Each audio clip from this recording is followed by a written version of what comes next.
Sel ajal, kui paljud eurooplased parukaid kandsid, sõid lehmad rahulikult karjamaadel.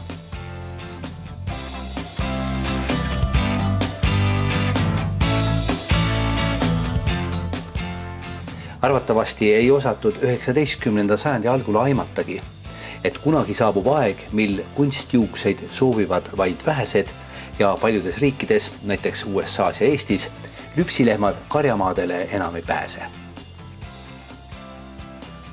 Kunagistele parukakandjatele oleks väga üllatav näha, et paljud 21. sajandi piimatootjad veedavad kogu oma elu farmis.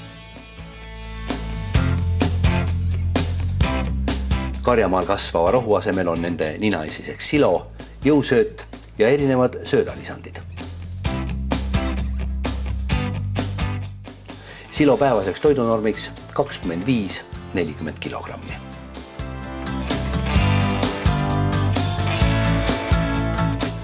Sõna silo tuleneb kreeka keelest. Siiros tähendab õhukindlalt suletud maa-alust hoidlat. Roomlased, kreeklased ja egiptlased ehitasid selliseid hoidlaid ehk silosid enamasti teravilja säilitamiseks.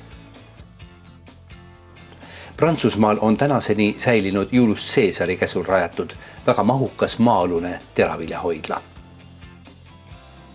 Pärast väga pikka pausi hakati siloga taas tegelema alles 19. sajandil. Võib-olla ka seetõttu, et 19. sajandi algul muutus Euroopa kliima järsult karmimaks. Aastat 1816 mäletatakse kui aastat ilma suveta. Talvised söödad jäid paljudel farmeritel varumata, hukkus suur hulk kariloomi.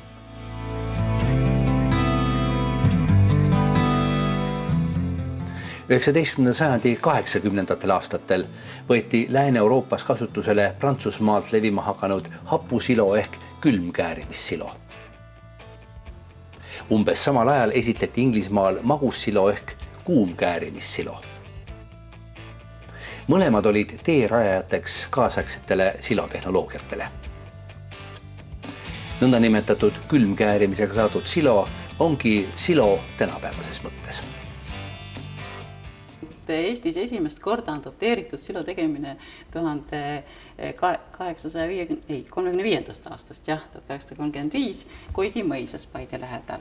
Ja seal olevat siis tehtud sila selliselt, et rohi oli siis peenestatud ja pandud puustünnidesse. 19. sajandi lõpus oli silo tegemise üheks propageerijaks Sangaste mõisaomanik Graf Friedrich Berg.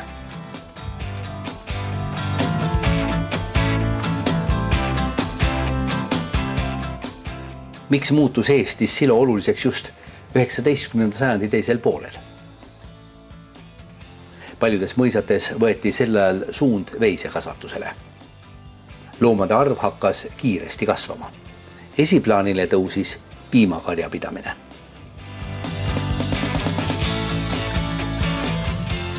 Silo valmistamist hakati üha laialdasemalt soovitama ka seetõttu, et sagedased vihmasajud takistasid Eestis ja mujal Euroopas rohusöötade kuivamist. Silo tegemine annab aga võimaluse varuda talveks sama väärtuslikku sööta kui see, mida lüpsikari saab suvel karjamaalt. Paraku oli aga silo tegemise tehnoloogia tollel ajal töö- ja kapitalimahukas ning sellega kaasnesid sageli ebaõnnestumised.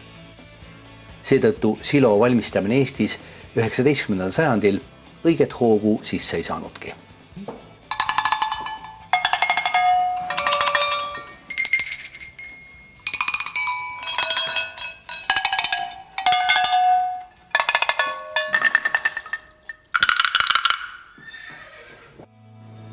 Mõnevõrra paranes olukord 20. sajandi algul, mil suure panuse silotehnoloogia arendamisel Eestis andis Pistaoja talu peremees Theodor Pool. Ta oli üks aktiivsemaid silohoidlate ehitamise propageerijaid. Alates 1924. aastast söötis Theodor Pool järjekindlalt Pistaoja talu piimakarjale silo.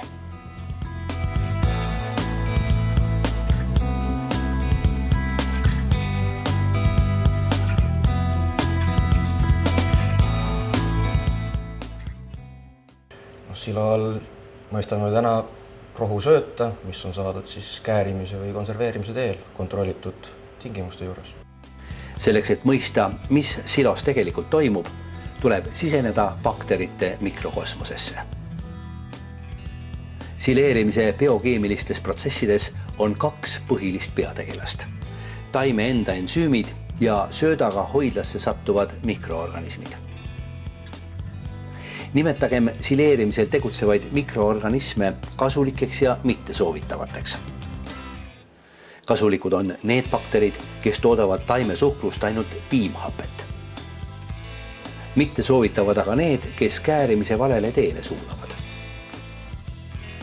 Loodus on tõepoolest fantastiline. Hea ja kurja võitlus toimub isegi nii proosalises materjalis, nagu seda on sileeritav rohumass.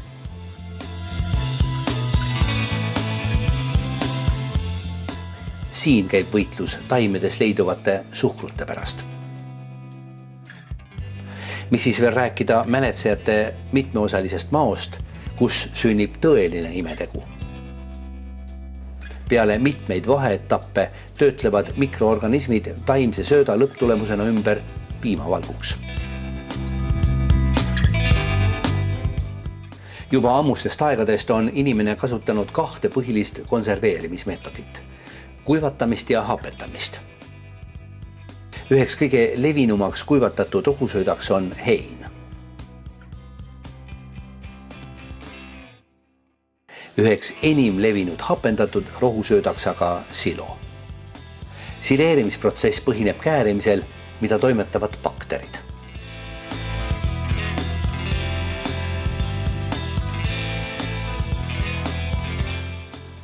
Silo valmistatakse piisava niiskuse sisaldusega haljasmassist.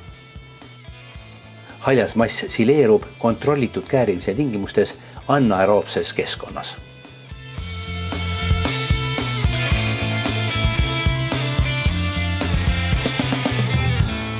See rohumaterjal, mida me sileerime, sisaldab 10 miljoneid erinevaid mikroorganisme.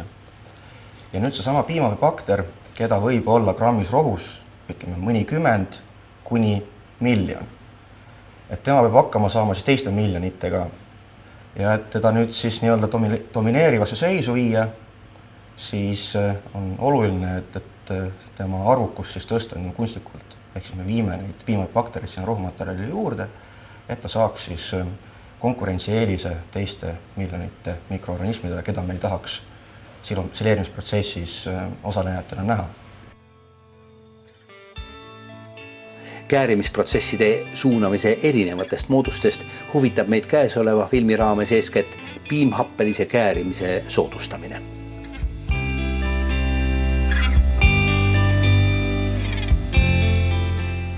Uute silotehnoloogiate rakendamine nõuab kõrge kvaliteediga silo saamiseks kindlustuslisandite ja konservantide kasutamist. Parimal juhul sisaldab konservant ainult 1 tüve.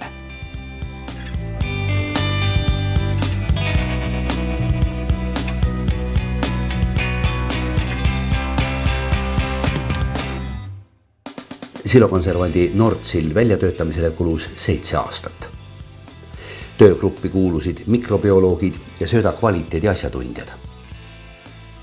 Teadlaste käsutuses oli mikroobikogu, mis koosneb ligemale 200 piimhappebakterist. Need on isoleeritud kasvavatelt kultuurrohtaimedelt või siis väga heade fermentatsiooninäitajatega silodest. Mitmesuguste katsete käigus selekteeriti välja parim. Piimhappebakter Lactobacillus plantarum E98. Mõõtsime tema erinevaid omadusi, vaatasime palju ta toodab piimhappet, äädikhapet, teisi happeid, kas ta toodab veel mingeid ühendeid, antimikroobseid ühendeid ja siis mindi edasi juba silokatsete peale, tehti mudelsilo ja vaadati, kuidas ta siis käitub seal. Lisatuna sileeritavale rohumaterjalile muudavad need bakterid piimhapet produtseerides silohoidlas keskkonna happeliseks.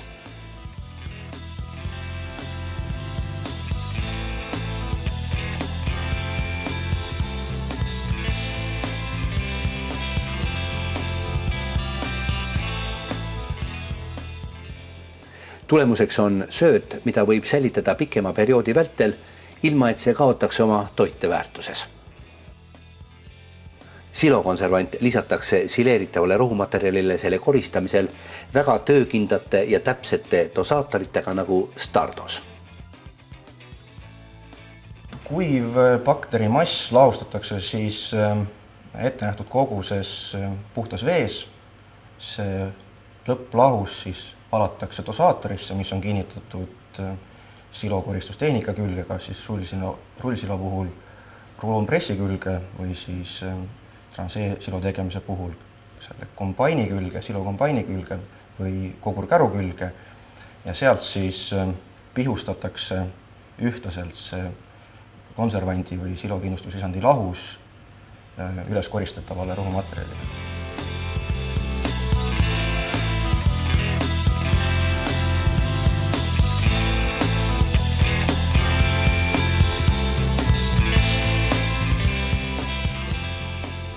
Paljudes bioloogilistes silokonservantides kasutatakse mitme piimhappebakteri kombinatsiooni, kellest igaüks on suuteline elutegevuseks neile sobivas pH vahemikus.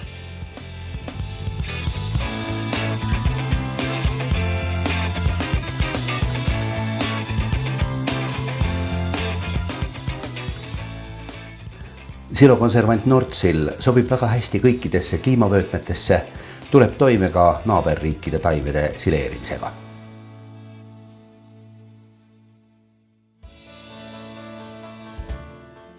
Silokonservandi Nordsil kasutamine tagab kvaliteetse põhisööda, terve looma, kvaliteetse toodangu, efektiivse tootmise ja ilmastikuriskide vähenemise.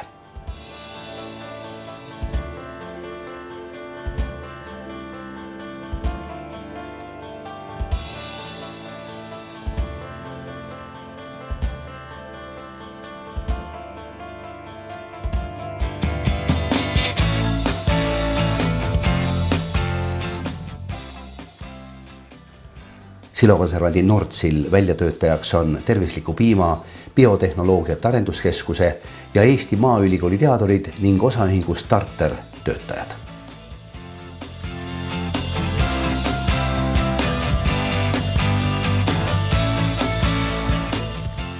Tehnoloogia arenduskeskuse tegevus hõlmab terviklikku väärtusahelat piima tootmisest töötlemiseni.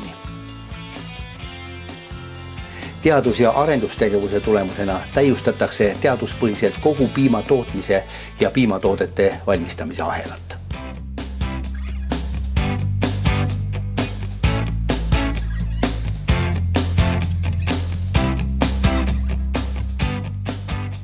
Tehnoloogia arenduskeskuse üks osanikke, osaühing Starter, on tegutsenud silokindlustuslisandite tootmise ja turustamisega juba üle 20 aasta. Firma pakub terviklahendusi silo valmistamisel ja loomade söötmisel. Pikemat aega on tähelepanu keskmes olnud silo ja selle kvaliteeti tagavad kindlustuslisandid ja konservandid.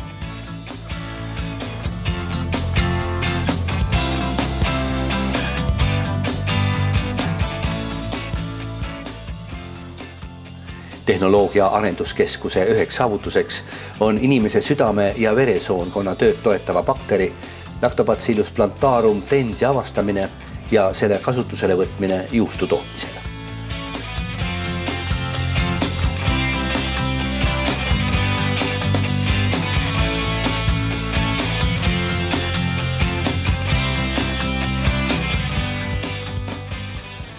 Tehnoloogia arenduskeskuse edu funktsionaalsete toiduainete väljatöötamisel on äratanud huvi ka Vene Föderatsiooni teadusasutustes.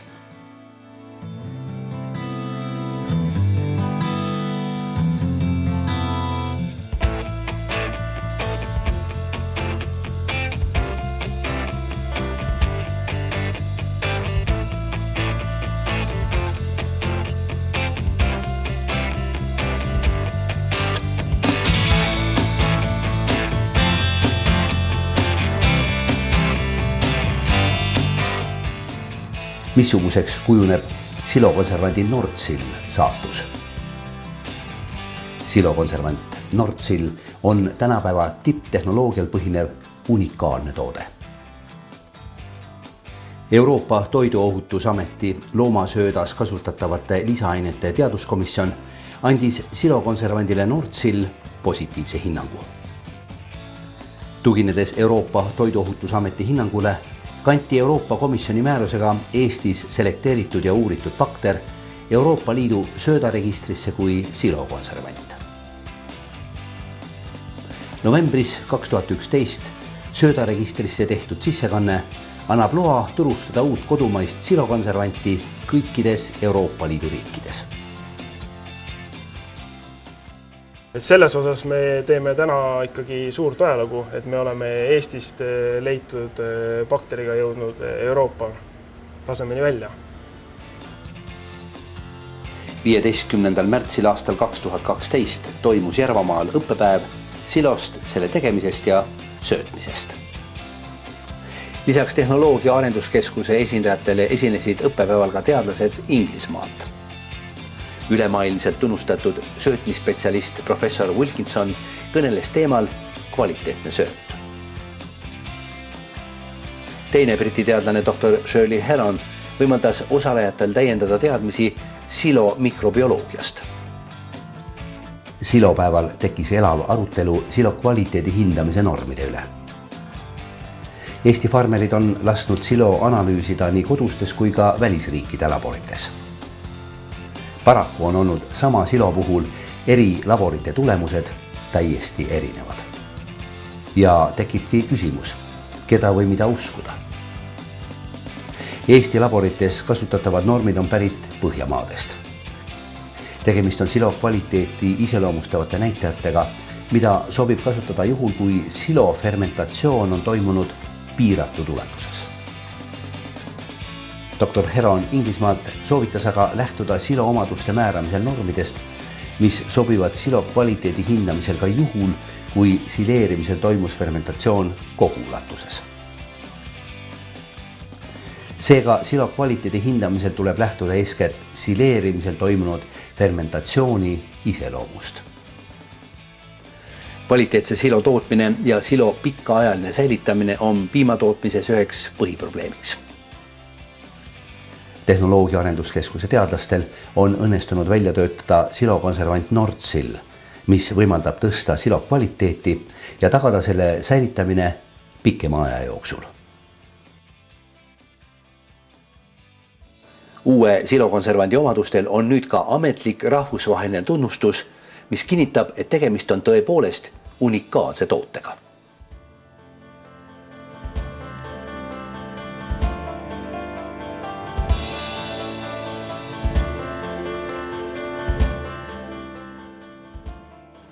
Tehnoloogia Arenduskeskus on andnud oma partnerile osaühingule Starter litsentsi kasutada bakterid Lactobacillus plantarum E98 silokonservandis kaubamärgiga Nordsill.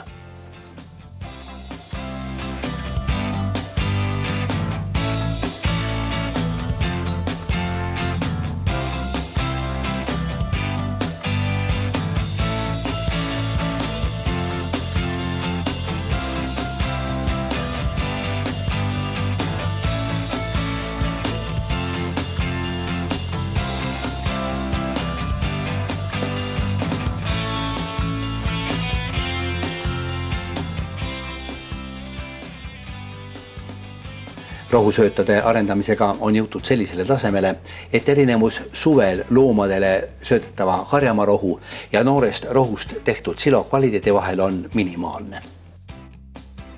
Seda muidugi juhul, kui kasutatakse sobivaid silokindlustuslisandeid, nagu seda on silokonservant Nordsill, mille koostises olev piimhappebakter pärineb Lõuna-Eesti rohumaadelt. Silokonservant Nordsill sobib kasutamiseks Eestis ja mujal maailmas, kus üldse silo toodetakse. Nagu näiteks Inglismaa, kus tänapäevane silotootmise tehnoloogia 19. sajandi 80. aastatel alguse sai.